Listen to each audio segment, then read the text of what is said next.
हिंदसदवंदियाणं तिहुवणहिदमधुरविसदवक्काणम् अन्तातीदगुणाणं नमो जिनाणं जिदभवाणं।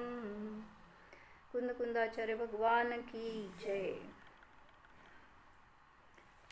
85 संग्रह में गाथा नंबर 88 नय गच्छदिधं मद्धि गमनं न करेदि अण्णदवियस्स हवदिगदिस्सयपसरो जीवाणं पोग्गलाणं च। काय म्हणले आस्था मी कोण आहे? मी जीव आहे. अजून ते शब्द प्रत्येक शब्दाचा अर्थ सांगायला येत नाही ना, त्याकडे लक्षात सुरुवात करणार. मी जय जय बाप्पा आहे. जय जय बाप्पा खाते का? मी खाणारा नाही, मी जाणणारा आहे. काय तर मी कोण? जीवद्रव्य. शरीर कोण? पुद्गल द्रव्य आहे. म्हण आणि जीव काय करतो? जीव जाणतो. तू जाणती का? मी सिद्ध आहे, मी शुद्ध आहे.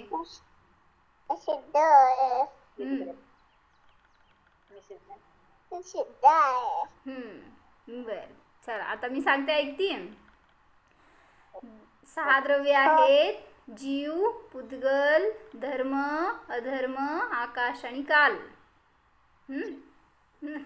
ओरव दे, तोडू नका तिला. काय सांगितलं? धर्मास्ती काय? नय गच्छदी, गमन करत नाही.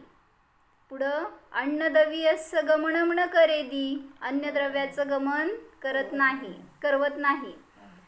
तर काय करतो? जीवाणं पोग्गलाणं च गदिस्सय पसरो हवदी, गतीचा तो प्रसर मात्र आहे, म्हणजे गमनाला फक्त सहाय्यक आहे, उदासीन रूपाने हेतू आहे. उदाहरण काय दिलं होतं?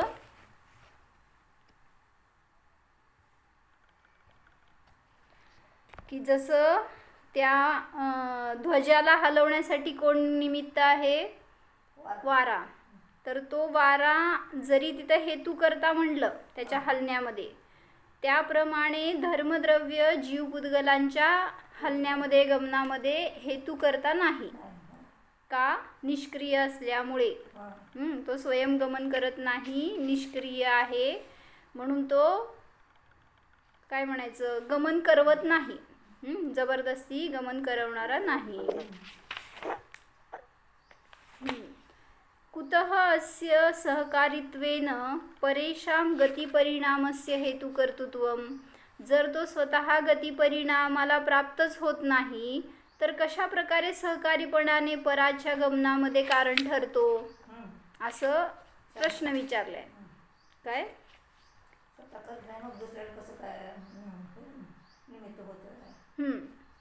प्रश्न म्हणजे ॲक्च्युली उत्तरार्थकच प्रश्न आहे ते द्रव्य वस्तुतः हिंदी बोलायचं ना, सॉरी. धर्मद्रव्य वस्तुतः निष्क्रिय होने से कभी भी गति परिणाम को प्राप्त नहीं होता, तो फिर वो धर्मद्रव्य सहकारीपने से पर के गति परिणाम में कैसे हेतु बनेगा? नहीं बन सकता. काकू अलंकार म्हणतो ना आपण, तशा प्रकाराने. मतलब वो स्वयं ही गमन नहीं करता तो दूसरे को कैसे गमन कराएगा? करवाने वाला नहीं है, सिर्फ वो उपस्थित है, ऐसा अर्थ लगाना है. अर्थात किंतु सलिलम इव मत्स्यानां जीवपुद्गलानां आश्रयकारणमात्रत्वेन उदासीनः एव असौ गतेः प्रसरः भवति. किंतु सलिल यानी पानी, पानी की तरह, मत्स्यों के लिए पानी की तरह जीव पुद्गल के गमन में आश्रय कारण मात्र रूप से उदासीन ही प्रसर है. धर्मद्रव्य जो है वो उदासीन रूप से ही कारण है, करता नहीं है. इतना बताना है। जैसे उदाहरण दिया उन्होंने, जो जल है वो मत्स्यों को जबरदस्ती गमन नहीं करवाता।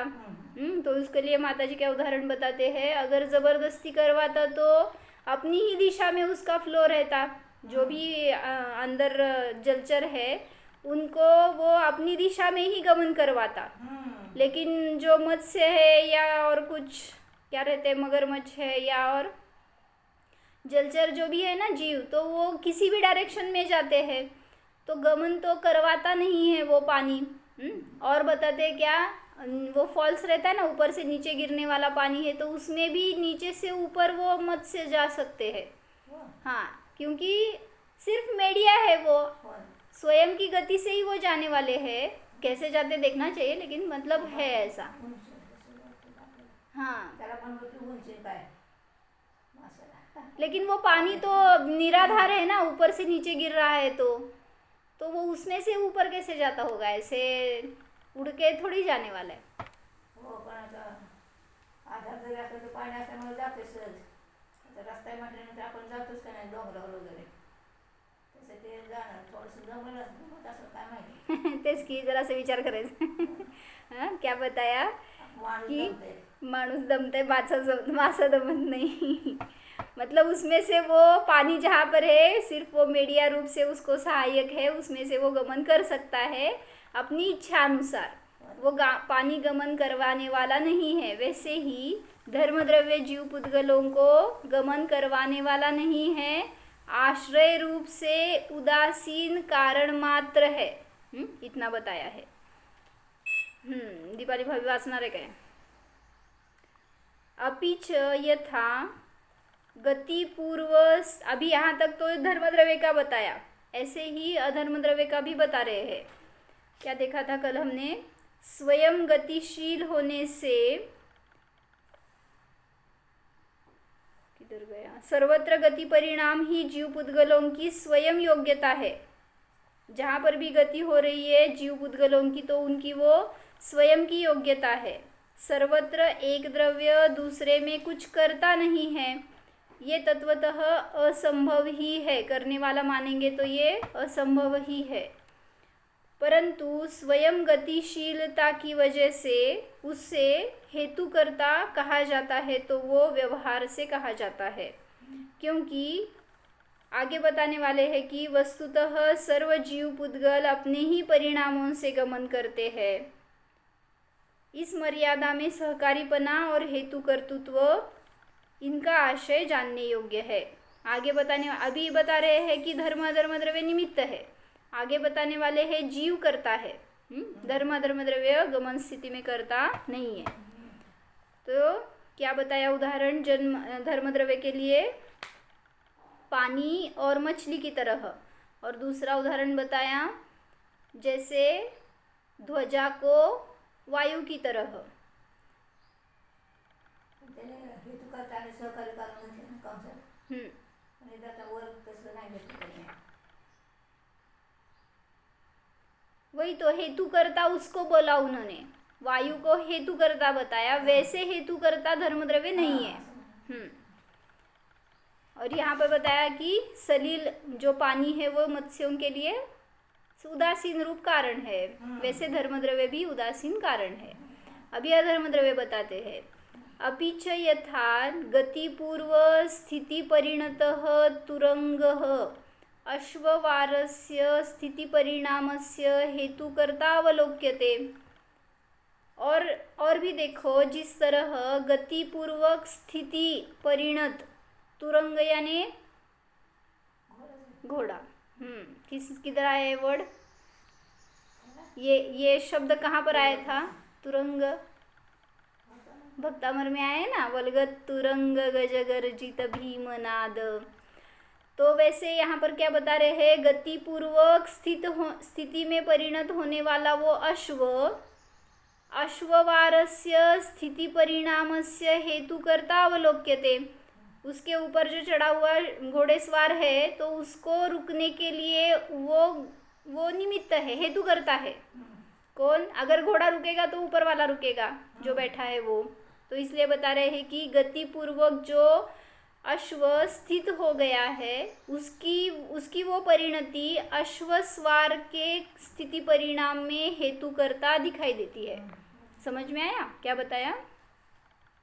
जसं ते ध्वजाला हाँ बराबर, वाराचे हाँ हेतुकर्ता बताया। आता म्हटलं तसं हे यहाँ पर भी वैसे ही अश्व का रुकना या अश्वस्वार के लिए स्थिति परिणाम का हेतु करता है। घोड्याला म्हटलं हाँ, न तथा अधर्म, वैसे अधर्म द्रव्य हेतु करता नहीं है। जीव और पुद्गलों को स्थित होने में हेतु कर्ता रूप से नहीं, करता नहीं है, ये बताना है।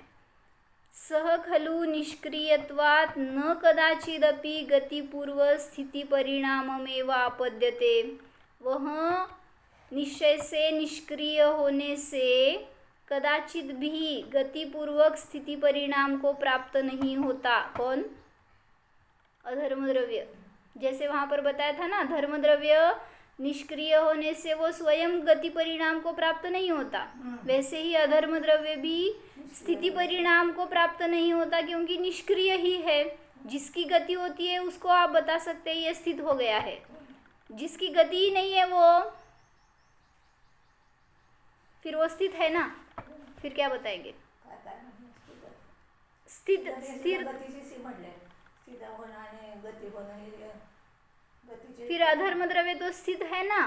असलं तरी सुद्धा गतीचे प्रकार आहेत. जसं आपण हाँ स्वाभाविक आणि स्वाभाविक, हाँ स्वाभाविक सुद्धा स्वाभाविक म्हणतो की नाही, हाँ पटना बराबर। तसंच. मतलब अभी कोई पूछेगा कि आकाश द्रव्य तो स्थित है, फिर उसकी स्थिति में अधर्म द्रव्य को कारण मानो, क्यों नहीं मानते? तो स्वभावच आहे तो. नहीं, नाही. हेतु बताओ। क्रियावती शक्ती. हाँ, क्रियावती शक्ति का जहाँ सद्भाव है वहीं पर गति और स्थिति है। क्रियावती सुद्धा दोन्ही आहे ना. गति और स्थिति दोनों भी कारण है। जैसे सिद्ध भगवान ऊपर जाकर स्थित हो गए, अभी वो अनंत काल तक वहाँ स्थित रहने वाले हैं, तो उनकी स्थिति में अधर्म द्रव्य कारण है। हो ना. लेकिन वैसे जो धर्म द्रव्य, अधर्म द्रव्य, आकाश द्रव्य, काल द्रव्य जो है जहाँ पर है वहाँ पर स्थित ही है, लेकिन उनकी स्थिति में उनको स्थिति ऐसे नहीं बताएंगे, बस उनका अस्तित्व है। स्थिति उन्हीं को ये शब्द यूज़ किया जाएगा जिनकी गति हो रही है। तो इसलिए अन्य द्रव्यों के लिए अधर्म द्रव्य स्थिति में सहकारी है ऐसा नहीं बताया जाता, क्योंकि वहाँ पर उनका गमन नहीं होता। क्यों? क्योंकि उनके पास क्रियावती शक्ति का अभाव है, वो स्वभावतः निष्क्रिय है। तो कदाचित भी गतिपूर्वक स्थिति परिणाम को प्राप्त नहीं होता अधर्म द्रव्य निष्क्रिय होने से। हेतु बताया। कुतः अस्य सहस्थायित्वेन परेषां गतिपूर्व स्थिति परिणामस्य हेतुकर्तृत्वम्, तो इसका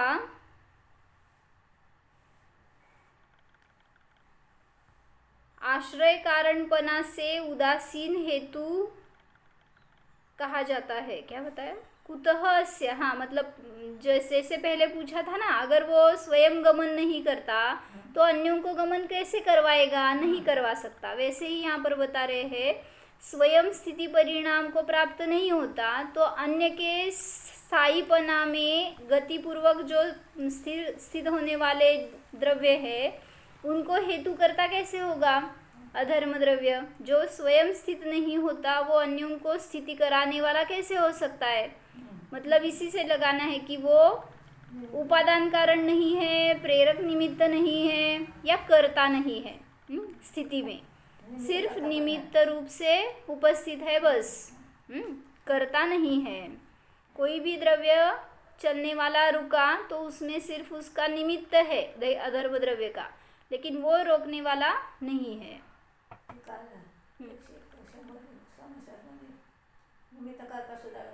बराबर है। निश्चय से निमित्त को भी कर्ता नहीं बताया। मानलं तर दोन दोष दिलेत ना. कोणते दोन दोष दिलेत?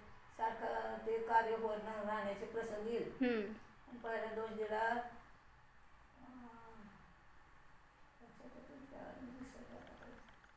समय सार की 100 नंबर की गाथा में बताया है। 101 असं काय नाही. हाँ 100 किंवा 101 नहीं, उसी में बताया।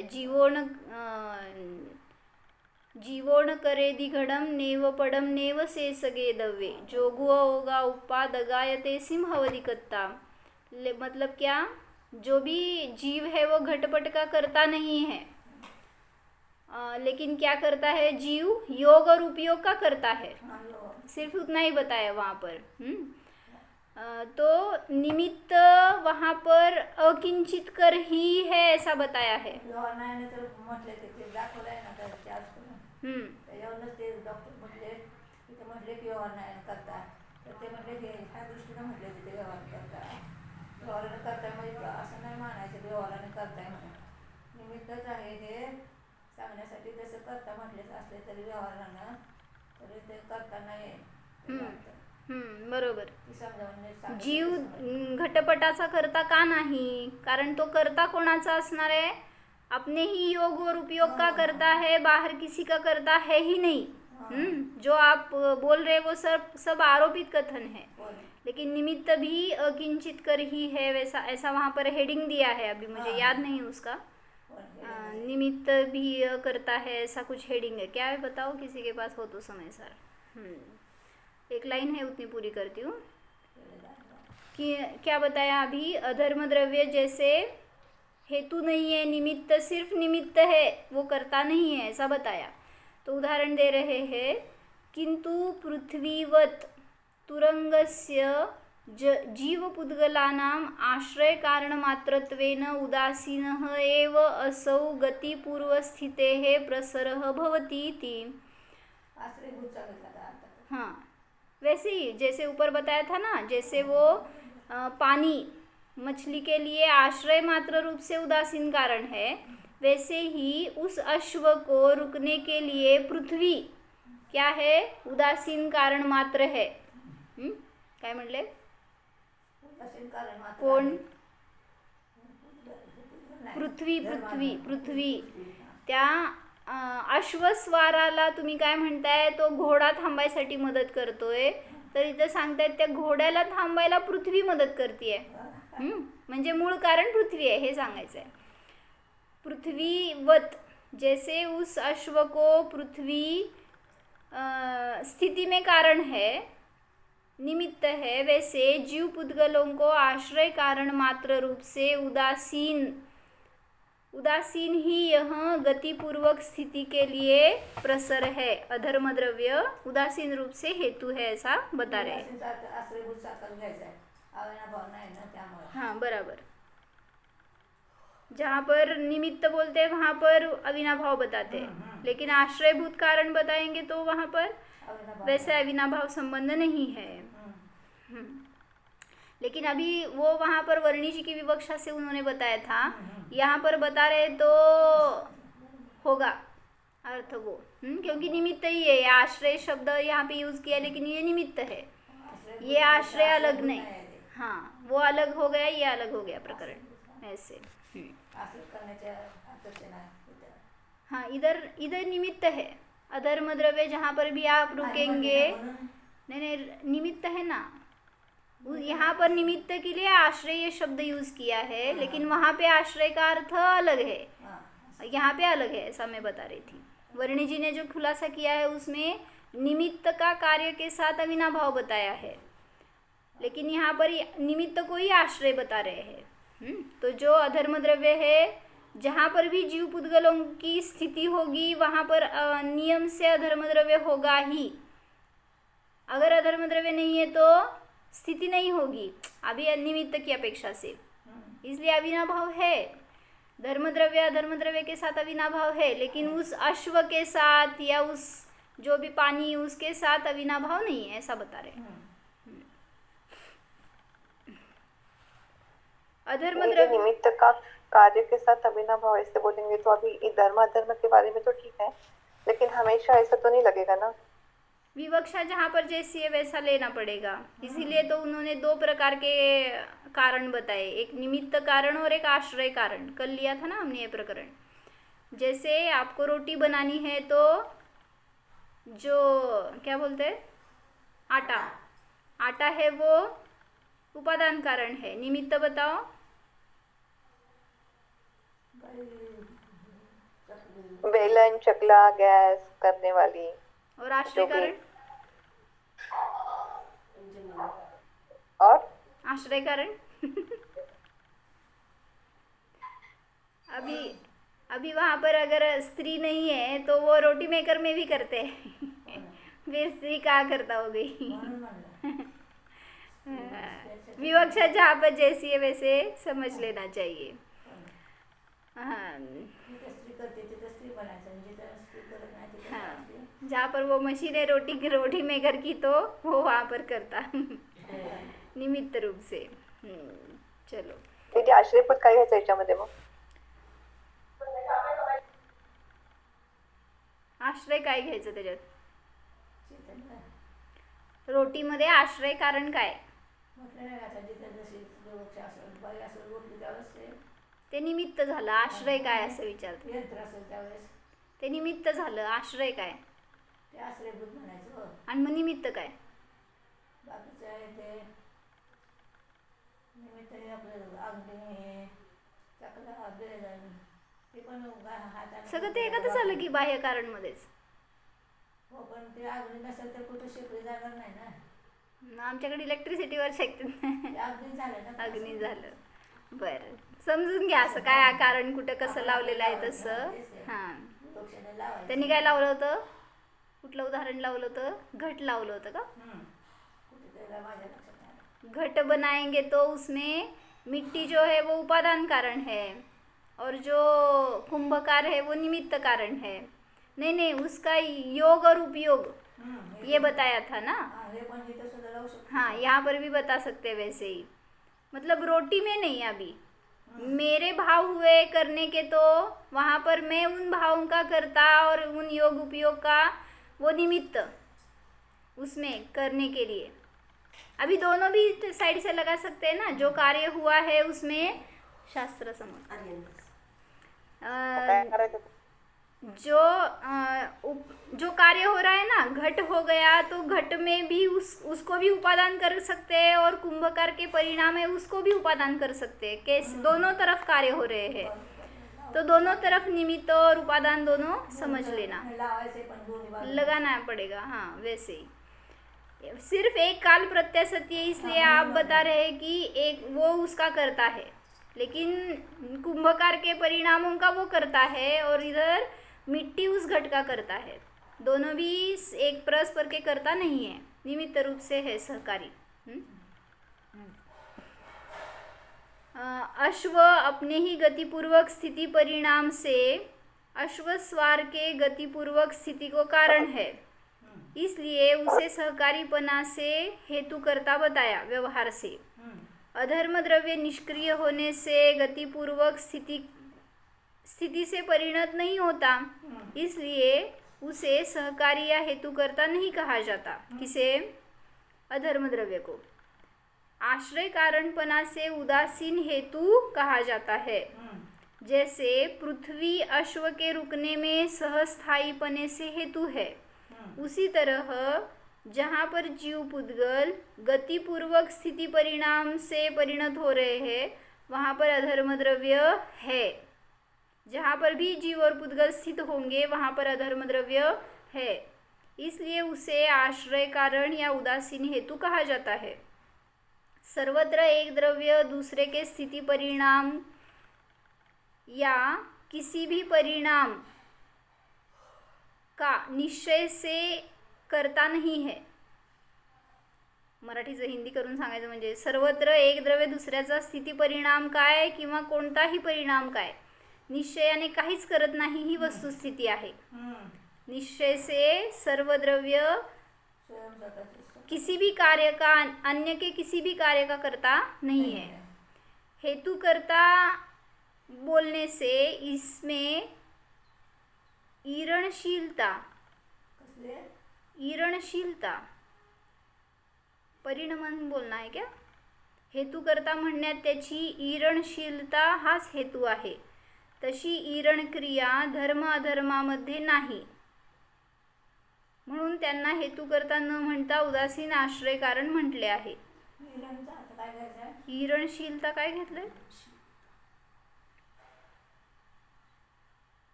परिणमनाचं असेल असं वाटतंय. बघायला पाहिजे काय आहे.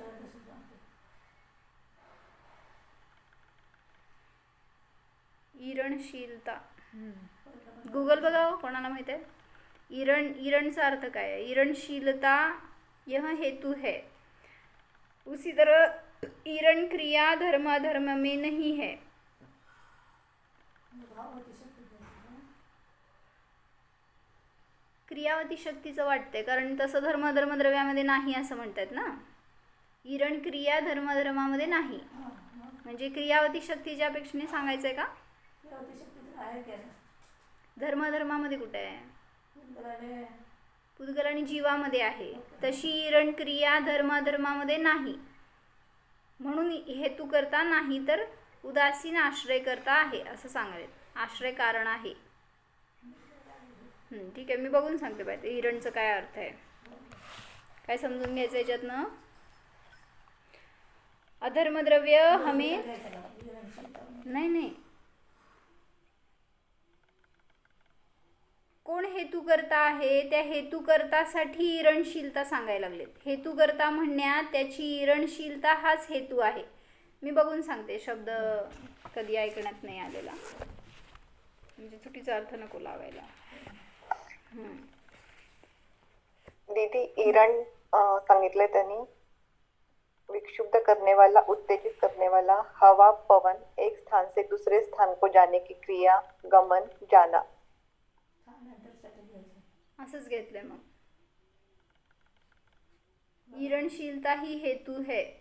म्हणजे स्थानांतर करण्याचे वैसी ईरण क्रिया धर्माधर्म द्रव्य में नहीं है, इसलिए उसे हेतु करता नहीं कहा, तो उदासीन आश्रय कारण कहा है. अधर्म द्रव्य सिर्फ आपको रुकने के लिए निमित्त रूप है, करता नहीं है, आपको वो रोकने वाला नहीं है. थोड़ा इसमें से पढ़ती हूँ, वही खुलासा है लेकिन थोड़ा सा चिंतन होगा. वर्णी जी का चिंतन है. धर्मास्तिकाय न तो खुद जाता है न अन्य द्रव्य का गमन कराता है. वह धर्मद्रव्य जीव और पुद्गल की गति का प्रवर्तक मात्र होता है, यानी निमित्त मात्र होता है. इसी ही प्रकार अधर्म द्रव्य को भी समझना, वह स्थिति का निमित्त मात्र होता है. धर्म द्रव्य में प्रेरक गति हेतुता का अभाव है. क्या बताया? धर्म द्रव्य गति में प्रेरक नहीं है, प्रेरक रूप से हेतु का अभाव है उसमें. कहीं धर्म द्रव्य को इस प्रकार गति का कारण न समझ लेना कि जैसे घोड़ा पर, प्रेरक हेतू असं. वही तो प्रेरक निमित्त नहीं है. प्रेरक हेतू आहे का? नहीं ना, प्रेरक हेतुता का अभाव हां. ऐसे बता रहे, मतलब वो प्रेरक नहीं है, उदासीन रूप से निमित्त है. जैसे घोड़ा पर चढ़ा हुआ अस्वार, अश्ववार ऐसे चाहिए, घोड़ेस्वार. घोड़ा चलता है ना, तो अस्वार भी चल रहा है. उस अस्वार के चलाने का निमित्त जैसे यह घोड़ा है, इस तरह जीव और पुद्गल की गति का निमित्त धर्मद्रव्य नहीं है. धर्मद्रव्य जैसे जीव और पुद्गल को उदासीन है वैसे नहीं है. कौन? घोड़ा चलाने वाला है ऐसा कहा जाएगा, घोड़ेस्वार को घोड़ा चलाने वाला है ऐसा कहा जाएगा, लेकिन वैसे धर्मद्रव्य जीव पुद्गलों को चलाने वाला नहीं है. वह चलता हुआ गति का कारण नहीं बनता, अथवा जैसे चलती हुई हवा ध्वजा को हिलाने डुलाने का कारण बनती है, इसी प्रकार जीव और पुद्गल की गति का कारण धर्मास्तिकाय नहीं है. वहाँ पर हेतुकर्ता ये वर्ड यूज़ किया था ना उसे, वैसे हेतुकर्ता ये नहीं है धर्मद्रव्य. हवा की तरह यह धर्मास्तिकाय चल चल कर जीव पुद्गल का गमन कराता हो, ऐसा स्वरूप धर्मद्रव्य में नहीं है. चल म्हणून कुठं घेऊन जाणार नाही, क्योंकि धर्मद्रव्य निष्क्रिय है. निष्क्रिय होने के कारण यह रंच भी गति परिणमन को प्राप्त नहीं हो सकती है. सकता है, धर्मद्रव्य गति परिणमन को प्राप्त नहीं हो सकता है. निष्क्रिय बोलायचे सांगितलं की शेवटी हेतु दिला ना तो. उदासीन हेतुता. यहाँ यह जिज्ञासा हो सकती है कि धर्मद्रव्य जहाँ का तहाँ जैसा का तैसा स्थित है, कुछ भी हिलता डुलता नहीं है, प्रेरणा नहीं करता, फिर यह गति परिणमन का कारण कैसे हो जाएगा? जो स्वयं नहीं चलता है वो अन्य के चलने के लिए कारण कैसे हो सकेगा? कैसे जीव पुद्गल की गति में धर्मद्रव्य सहकारी कारण बन सकेगा? तो जैसे पानी मछलियों के चलाने में बहिरंग कारण है, जल खुद चलने के लिए प्रेरणा नहीं करता, मछलियों को जल प्रेरणा नहीं करता, वह उदासीन रूप से जहाँ का तहाँ पहले से ही अवस्थित है। तो उदासीन अवस्थित वह जल जैसे मछली के गमन में बहिरंग कारण है, ऐसे ही न चलता हुआ यह धर्म द्रव्य जीव और बुद्गल के गमन में कारण है। वह उदासीन रूप से ही गति का हेतुभूत है। जैसे धर्म द्रव्य में यह उदासीन हेतुता है, इसी प्रकार अधर्म द्रव्य भी समजना। काय म्हणाले?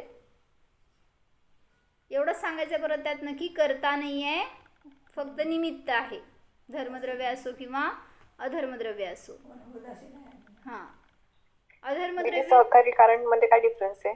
कशामध्ये? सहकारी कारण कशाला म्हणायचं? सहकारी कारण म्हणा, निमित्त म्हणा. आता परत तिथं पण कोणी करते सांगितलं का? विवक्षा कशी असेल तसं लावायचं.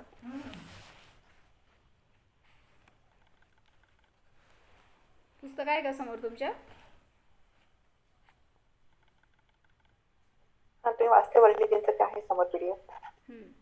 अधर्म द्रव्य में प्रेरक स्थिति हेतुता का अभाव. अधर्म द्रव्य किसी को ठहराने में इस प्रकार कारण नहीं होता, जैसे कि चलते हुए घोड़े पर असवार मनुष्य चल रहा है ना, सो घोड़ा जब ठहर जाए तो मनुष्य को भी ठहर जाना पड़ता है, थांबावं लागते. त्यामुळे तिथे त्यांना प्रेरक म्हणाल तुम्ही, कोणाला? त्या घोड्याला. इस तरह अधर्म द्रव्य किसी जीव पुद्गल को जबरदस्ती ठहराता हो ऐसा नहीं है.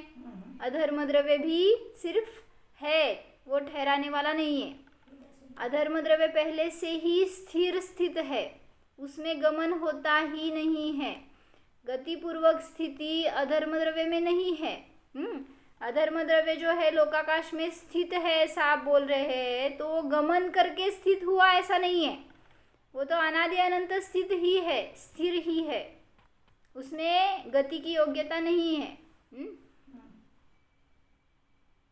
अधर्म द्रव्य में गमन होता नहीं है, गतिपूर्वक स्थिति अधर्म द्रव्य में नहीं है, वह तो घोड़ा गतिपूर्वक स्थित हुआ है. अधर्म द्रव्य का यह घोड़ा अस्वार का दृष्टांत योग्य नहीं है. यह अधर्म द्रव्य निष्क्रिय होने के कारण कभी भी गमन पूर्वक स्थिति के परिणमन से परिणमन नहीं होता है. मतलब जैसे वहाँ पर वो ध्वजा और वायु का उदाहरण दिया, वैसे यहाँ पर अश्व स्वार और वो अश्व, ये उदाहरण योग्य नहीं है. वहाँ पर वो कर्ता बताएंगे, लेकिन वैसे अधर्म द्रव्य कर्ता नहीं है. यहाँ यह जिज्ञासा हो सकती है कि फिर अधर्म द्रव्य गतिपूर्वक ठहरने वाले दूसरे जीव पुद्गल का हेतुभूत कर्ता कैसे हो जाएगा, जो स्वयं नहीं रुकता, स्वयं स्थित हो, गतिपूर्वक स्थित नहीं हुआ, वो अन्य के स्थिति में कारण कैसे?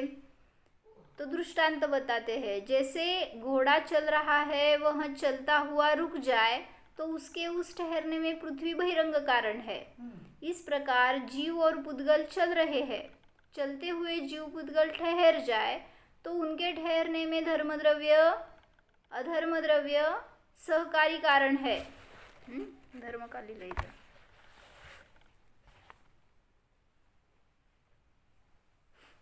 इस प्रकार जीव और पुद्गल चल रहे हैं, चलते हुए जीव पुद्गल ठहर जाए तो उनके ठहरने में अधर्म द्रव्य बहिरंग कारण है. इस प्रकार धर्म अधर्म द्रव्य की सिद्धि करने के पश्चात इस गाथा में उसकी उदासीनता बताई गई है. निमित्त तो निमित्त मात्र ही हुआ करता है, चाहे वह अधर्म द्रव्य की बात हो अथवा अन्य बात हो, सभी पदार्थ निमित्त मात्र है और वे अपने में से कुछ भी द्रव्य गुण पर्याय निकाल कर कहीं बाहरी पदार्थों में नहीं जाया करते हैं. किसी भी द्रव्य का अन्य द्रव्य के साथ अगर सहकारीपना दिख रहा है तो एक द्रव्य के द्रव्य गुण पर्याय दूसरे में नहीं जा रहे हैं. जैसे वो अश्व स्वार अश्व के आश्रय से गति कर रहा है, स्थिति कर रहा है, तो अश्व के गुण उस घोड़े स्वार में नहीं आए. वो अश्व पृथ्वी के आश्रय से रुक रहा है, तो पृथ्वी के गुणधर्म अश्व में नहीं गए और अश्व के पृथ्वी में नहीं गए. या धर्म अधर्म द्रव्य में भी ऐसे कुछ गुणों का ट्रांसफर नहीं होता. अगुरु लघुत्व गुण. अगुरु लघुत्व गुण है, इसलिए अपने में से कुछ भी द्रव्य गुण पर्याय निकलकर कहीं बाहरी पदार्थों में नहीं जाया करते, सब अपने अपने स्वरूप में स्वतंत्रतया परिपूर्ण है। निमित्त के प्रकार और वस्तु का स्वातंत्र्य देखेंगे, यहाँ पर आता है क्या वो उदासीन और प्रेरक। परिणति में वस्तु स्वातंत्र्य होने पर भी निमित्त की परिस्थिति देखकर निमित्त का भेद किया जाता है। कहीं यह बात नहीं है कि कोई प्रेरक निमित्त अपने द्रव्य गुण पर्याय को उपादान में चलाकर उसे प्रेरित करता हो, किंतु निमित्त भूत पदार्थ यदि क्रिया संपन्न है तो उन्हें प्रेरक निमित्त कहते हैं। एवढं फक्त अपेक्षेने सांगितलंय, प्रेरणा करने वाला ऐसा कोई निमित्त नहीं होता। जर त्याची इच्छा असली तर नाही, हां. ते उपादानाचेच दाखवलेलं आहे तिथे. हाँ, निमित्त भूत पदार्थ यदि क्रिया संपन्न हो तो उसे प्रेरक बोला जाता है, लेकिन वो प्रेरणा करता है या जबरदस्ती करता है ऐसा अर्थ नहीं है। जैसे वहाँ पर बताया वो क्या वायु, जो गति परिणत वायु है वो क्रिया संपन्न है, तो वो उस ध्वजा को हिला रही है ऐसा बताया जाता है, लेकिन इसलिए वहाँ पर वो वर्ड यूज़ किया प्रेरक निमित्त, लेकिन वो प्रेरणा करता है, हिलाता है ऐसा नहीं है। ये स्वयं क्रिया कर रहा है, इसलिए वो बीच में जो भी आएगा उसको क्रिया में वो सहकारी हो जाएगा। इस अपेक्षा से प्रेरक निमित्त कहा जाता है। यदि वे क्रिया संपन्न नहीं है तो लोक में उन्हें उदासीन निमित्त कहते हैं। इस प्रकार लोक भावना के कारण इसके दो भेद कर दीजिए, क्योंकि यह बात सब में समान है। तो कोई भी निमित्त अपने द्रव्य गुण पर्याय उपादान में चलाकर उपादान को परिणमाया नहीं करते। निमित्त जो भी है वो उपादान के लिए सिर्फ सहकारी होता है, चलाने वाला, जबरदस्ती कार्य कराने वाला नहीं होता। जैसे दो पहलवान लड़ रहे हैं, लड़ने जैसी स्थिति से बढ़कर और प्रयोग का क्या दृष्टांत दिया जाए जहाँ बल भी लग रहा है। एक बड़ा पहलवान छोटे पहलवान को उलट दे, चित कर दे, ये सब बातें बन गई, तो भी स्वरूप को स्वरूप में देखो। किसने किसको गिराया?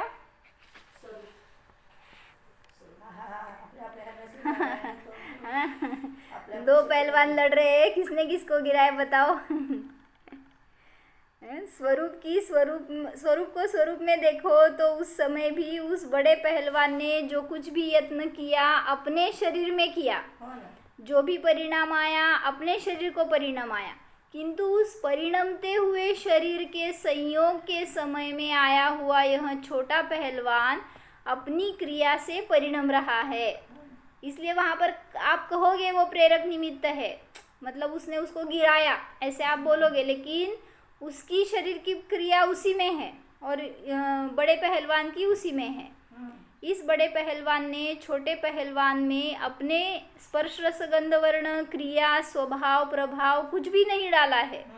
उस दोनों पहलवानों की सारी क्रियाएं अपने में हुई है, यह भी दिख रहा है, किंतु साथ ही यह भी तो दिख रहा है कि कैसा यह प्रेरक निमित्त है, कैसा इसने उसको पटक दिया।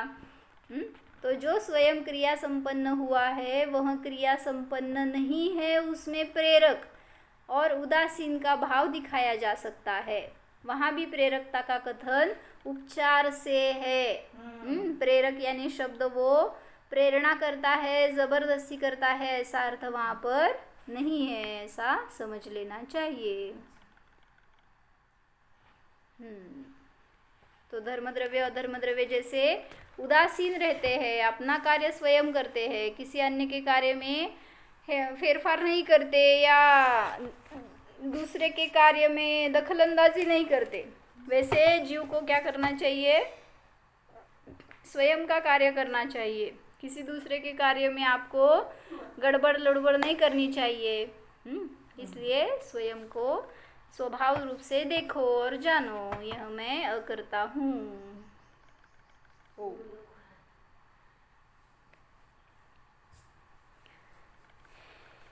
जानिए, यह मैं आत्मा निष्क्रिय स्वभावी हूँ। इस मुझ आत्मा में परद्रव्य नहीं है, पर कार्य नहीं है।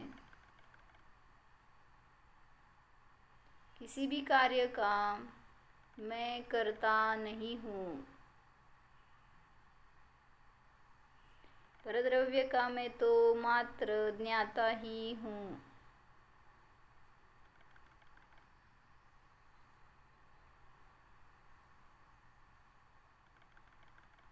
जानिए, सहज स्वरूप को सहज जानिए।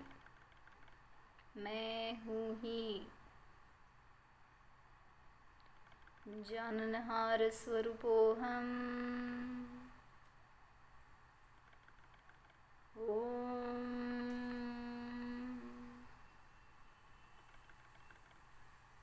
विसर्जन।